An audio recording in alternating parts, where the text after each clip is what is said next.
Hi friends అందరికీ మేమైతే భద్రాచలం వెళ్తున్నాం. బస్సులో వెళ్తే మన హైదరాబాద్ ట్రాఫిక్ లో లేట్ అవుతుందని మెట్రోలో ఫాస్ట్ గా సికింద్రాబాద్ వెళ్ళిపోయాం. మేమైతే ఫాస్ట్ గా సికింద్రాబాద్ వెళ్ళిపోయాం, కానీ ట్రైన్ 1 అవర్ లేట్ గా వచ్చింది. భద్రాచలం వెళ్ళేసరికి మార్నింగ్ 6:30 అయ్యింది. అక్కడి నుంచి మ్యాక్సీ క్యాబ్ లో హోటల్ రూమ్ కి వెళ్ళి రెడీ అయ్యి రామయ్య దర్శనానికి వెళ్దాం అనుకున్నాం. కానీ ముందుగా పాపికొండలు వెళ్లాల్సి వచ్చింది, ఎందుకంటే నెక్స్ట్ 3 days బోటింగ్ లేదని చెప్పారు. అందుకని ముందుగా పాపికొండలు వెళ్దామని డిసైడ్ అయ్యాం. పాపికొండలు వెళ్ళాలంటే ముందుగానే భద్రాచలంలో టికెట్లు బుక్ చేసుకోవాలి. ఒకరికి 1250 పడింది.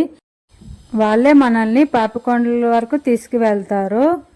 భద్రాచలం నుండి పాపికొండలు వెళ్లే రోడ్ చాలా బాగుంటుంది. రోడ్డుకి ఇరువైపులా చెట్లతో చాలా అందంగా ఉంటుంది.